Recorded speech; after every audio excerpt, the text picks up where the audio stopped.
Demografi. Bonus demografi. Bonus demografi. Bonus demografi Indonesia. Saat ini Indonesia berada dalam momen yang sangat menentukan. Berada di tengah beragamnya tantangan global, baik itu ekonomi, perang dagang, geopolitik, maupun perubahan iklim yang membawa perubahan di berbagai sektor.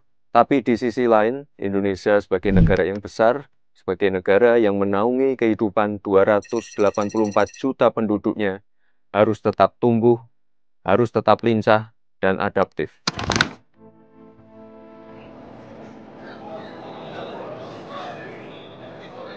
Teman-teman, tantangan ini memang ada, bahkan begitu besar.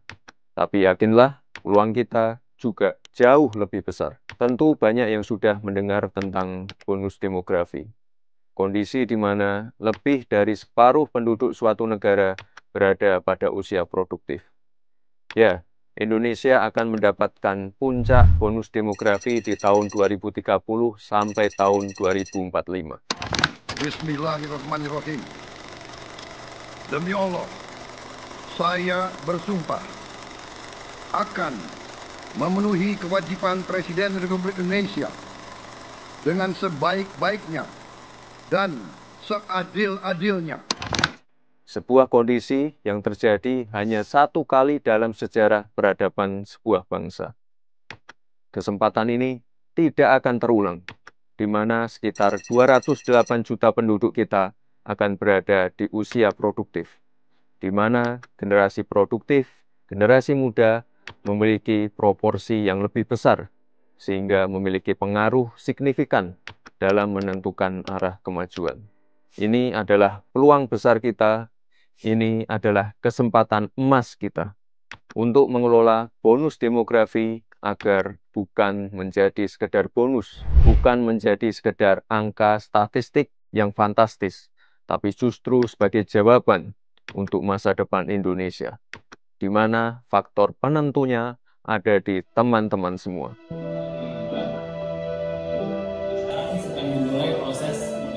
Karena kita, generasi muda, bukan sekedar bonus, kita adalah jawaban atas tantangan masa depan. Kita lihat sendiri saat ini, banyak anak-anak muda kita yang sudah tampil di garis depan.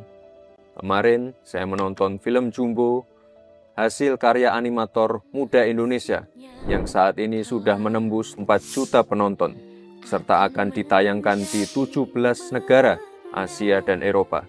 Ini menjadi era baru industri animasi Indonesia.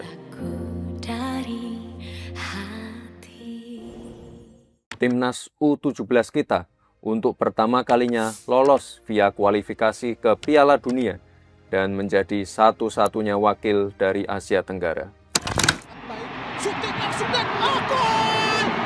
Alhamdulillah, gol dari sahabi Evandra masuk dan gol. Alhamdulillah,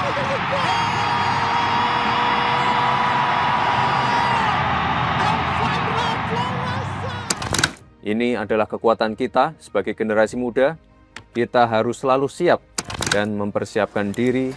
Kita harus punya mimpi besar dan keberanian untuk melakukan terobosan. Kita harus mampu beradaptasi dan menjadi penggerak kemajuan. Karena penentu di era kompetisi saat ini adalah bukan siapa yang paling kuat, tapi siapa yang paling cepat belajar, cepat beradaptasi, dan cepat memanfaatkan peluang. AI itu nggak akan menggantikan manusia. Jadi AI itu bukan ancaman. Manusia yang tidak menggunakan AI akan dikalahkan oleh manusia yang menggunakan AI. Dan saya percaya generasi muda Indonesia tidak takut tantangan. Kita adalah petarung tangguh, kita hanya butuh alasan untuk percaya.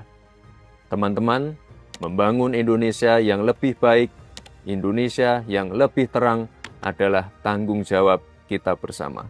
Baik pemerintah, sektor swasta, akademisi, praktisi, tokoh agama, maupun masyarakat sipil.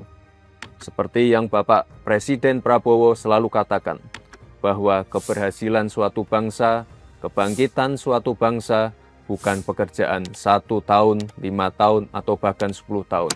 Bahwa ini hasil kerja keras pemerintah-pemerintah sebelum pemerintah kita. Jadi marilah kita selalu menghormati semua pihak, semua yang telah bekerja keras, pendahulu-pendahulu kita. Kita sampai di sini bukan seketika. Kita sampai di sini karena perjalanan jauh.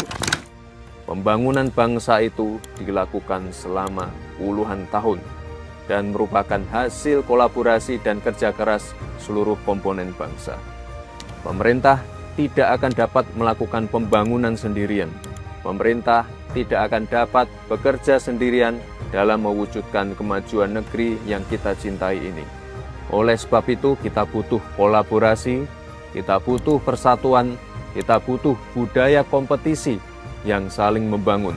Kita butuh ruang untuk tumbuh sehingga Indonesia yang lebih baik, Indonesia yang lebih terang dapat kita wujudkan bersama-sama. Terima kasih.